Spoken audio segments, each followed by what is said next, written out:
దేశంలో పెద్ద పెద్ద లీడర్ల సంగతి పక్కకు పెడితే చిన్న చిన్న లీడర్లు బుడ్డ బుడ్డ పెత్తనాలు చేసేటోళ్ళ ఆరాటం చిన్న ఉండదు. పార్టీ పెద్దలను కలుసుకోవాలి, వాళ్ళు భుజం మీద చెయ్యేసి ఫోటో ఒకటి దిగాలి అని హుషారు చేస్తారు. లేని ఉపాయాలు వేసి ఫోటోలకు వీడియోలకు ఎదురుగా పోతుంటారు. సరే ఉంటే అభిమానం ఉండాలి కానీ ఇక్కడ ఉన్నోళ్ళ తీరుగా మాత్రం అస్సలే ఉండొద్దబ్బా.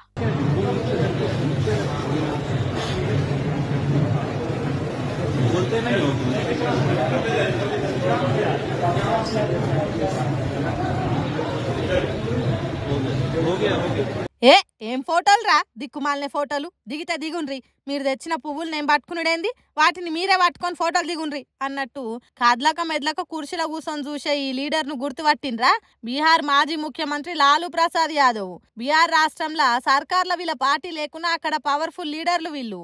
అందుకే చోటా మోటా కార్యకర్తలు గిట్ల కాళ్ళకు దండం పెట్టి పూల బొకేలు చేతిలో పెట్టి ఫోటోలు దిగటానికి వచ్చిండ్రు. బుధవారం నాడు లాలూది పుట్టిన బర్త్డే కాబట్టి రాష్ట్రీయ జనతాదళ్ పార్టీ కార్యకర్తలు గిట్ల వరుసగట్టిండ్రు. అంతకుముందు లడ్డుతో చేసిన కేకును కత్తిరించడానికి పెద్ద కత్తి తెస్తే ఆ కత్తిని కూడా పట్టుకోనట్టు పట్టి కేకును కోయనట్టు కోసిండట.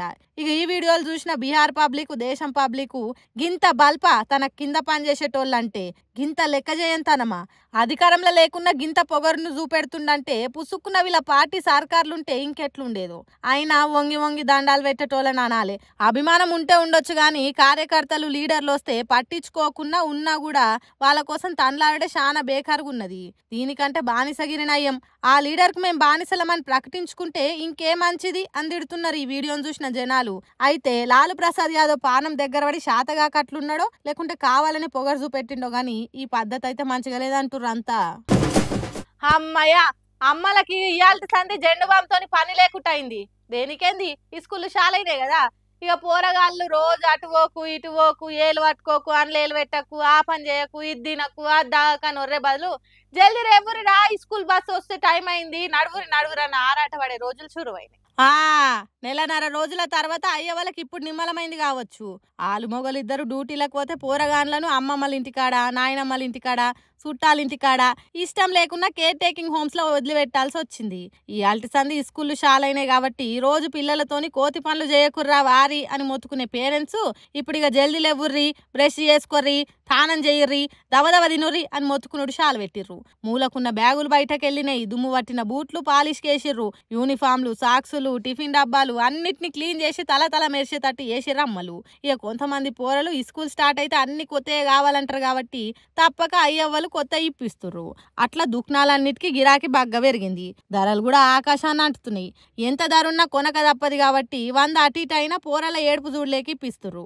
ఇక బుక్కుల ముచ్చటకు వస్తే ఎప్పట్లెక్కనే అవిటి ధర కూడా పెరిగింది. సర్కార్ బడిలో చదివేటోళ్ళ కంటే సర్కారే ఇస్తుంది కాబట్టి ఆ రంది లేదు గాని ప్రైవేట్ బడి పోరగాన్లకు మాత్రం ఉత్త బుక్కులకే 10,000 దాటుతుంది. పోని బయట కొందామంటే అట్లా నడవదాయే. యూనిఫామ్ అయినా, బుక్కులైనా, బూట్లైనా మా స్కూల్లోనే కొనాలనే ఓ దిక్కుమాల రూల్స్ పెట్టినాయి ప్రైవేట్ బడులు. చేసేదేం లేక అప్పో సొప్పో చేసి అన్ని కొంటారు తల్లిదండ్రి. ఈ 2 నెలల్లో చేసిన కష్టం మొత్తం ఈ స్కూల్ చాలా అయ్యేసరికి మొత్తం అయిపోవడే కాకుండా మీదికెళ్ళి అప్పులు కూడా చేయాల్సి వచ్చింది. పోని సర్కార్ బడిలో చదివిపిద్దాం అనుకున్నా సర్కార్ బడి చక్కగా లేకనో లేకుంటే పోరలు చెప్పిన మాట వినరో గానీ మిడిల్ క్లాస్ వాళ్ళు అతి కష్టం మీద పిల్లలను ప్రైవేట్ బడులలో చదివిపిస్తారు. ఎట్లనో అట్లా పిల్లలను మాత్రం మళ్ళా బడిబాట పట్టించిర్రా ఎవలంతా. ప్రైవేట్ బడుల కథ ఇట్లుంటే సర్కార్ బడులలో పోరలకు ఇచ్చే బుక్కులు, బ్యాగులు, బెల్టులు, బూట్లు అన్ని వచ్చేసినాయి. ఇక తరగతిని బట్టి ఒక్కొక్కరికి ఇస్తారట. ఈ తాప సర్కార్ బడి కొత్త ముచ్చట ఏందంటే ఇప్పటి సంది సర్కారీ స్కూళ్ళల్లో నర్సరీ, ఎల్కేజీ, యూకేజీ కూడా షాల్ చేస్తారట. ఇది తెలిసేసరికి అమ్మయ్య, ఇక పోరల చదువు గురించి ఏ రంది లేదని నిమ్మలమైతుర్రట. రోజు కూలినాలి చేసుకొని బతికేటోళ్ళు ఫస్ట్ రోజు ఎట్లనో పోమని మారం చేస్తారు కాబట్టి సోమవారంకెళ్ళి తోలిద్దాం తీ అని వాళ్ళకి కావాల్సిన అన్ని కొనిపెట్టే పనులున్నారట తల్లిదండ్రులు. ఇక కరోనా మళ్ళీ వస్తుంది కాబట్టి పిల్లలకు జర మాస్కులు పెట్టే తోలియుర్రి. ఏమంటున్నాం?